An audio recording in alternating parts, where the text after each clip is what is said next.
Tell me about auditioning for Niam and getting that role and going to Vancouver.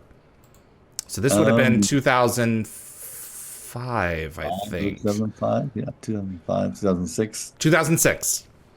Um, yeah, it was interesting. I went to Uganda. It was one that I arrived in LA 2002, and I had done a couple of pilot seasons, and I got very close. Like my very first audition I booked, which was a guest star in a show called The Agency, and um, and then I did a lot of auditions, and I was number two for so many different things. I auditioned for different, like be in a room with, for Vanilla Sky, like auditioning with Tom Cruise, Oh. and it was just always, oh, he's great, but I was always number two or number three, and it was just interesting. Then I was like, I got a little burned out. I was like, I'm going to go to Uganda to work on this documentary with a friend and a Canadian actor.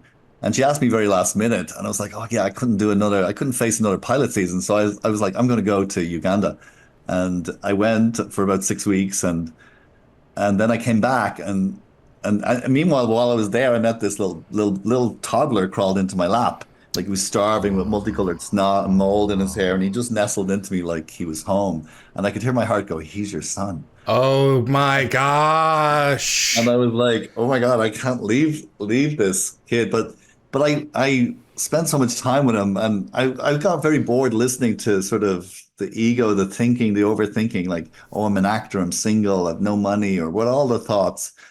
And I was like, "I'm going to follow my heart." And I ended up signing papers to adopt him, but I'd no money. And literally, it was my first audition back was Stargate Atlantis. And I don't think I was that prepared. I think I just, I think I might have been still jet lagged because there was a moment where I was there. It was interesting. I think Pirates of the Caribbean I auditioned for before I left, and I supposedly booked it, but they couldn't reach me because Oh I know this was before cell phones. no. I Oh had no no. cell phone at that time. I'm sure probably was cell phones, but I didn't have one, and I was unreachable, and I lost the part. But But then you this got a son. I got a son, and the first audition was Stargate Atlantis, and I really no money to adopt this kid. But literally within a couple of months, I had a good amount of money in the bank, and I could adopt him. And so when I think about that show too, I think it was very much part of that journey.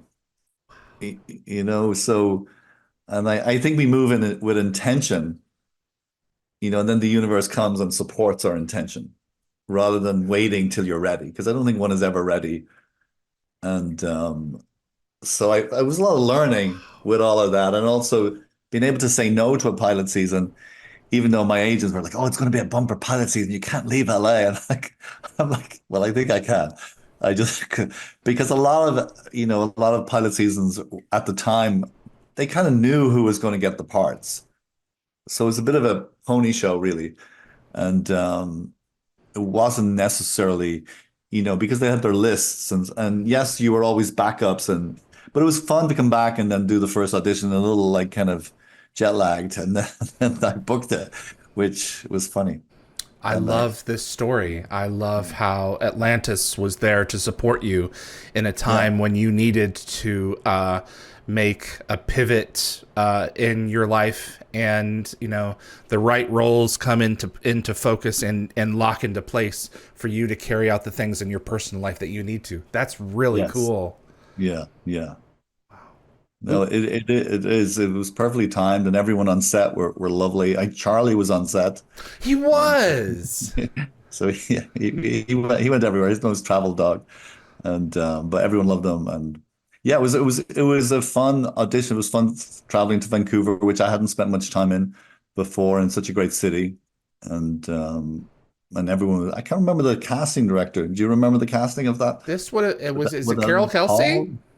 at this point? I don't remember who, but they were all Atlantis. very lovely. Yeah, no, Carol Kelsey, Stuart Akins.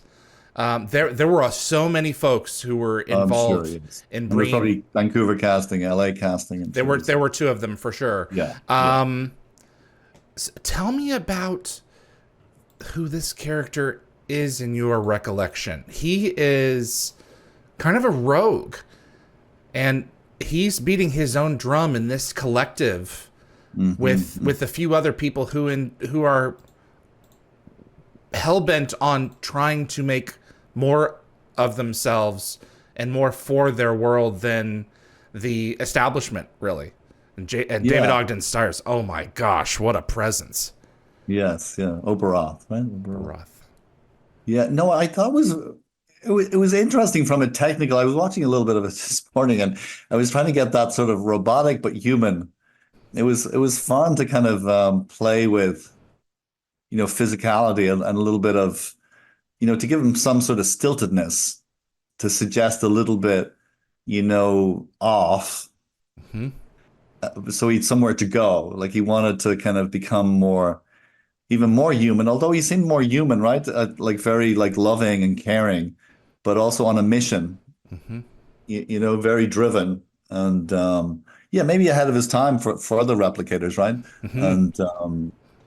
And I think he felt a lot. He's very emotional, which again was similar with that episode of Stargate. It was interesting to see that and the choices that actor made, and watching him sort of, and he was considered like the runt or the defective, He was broken.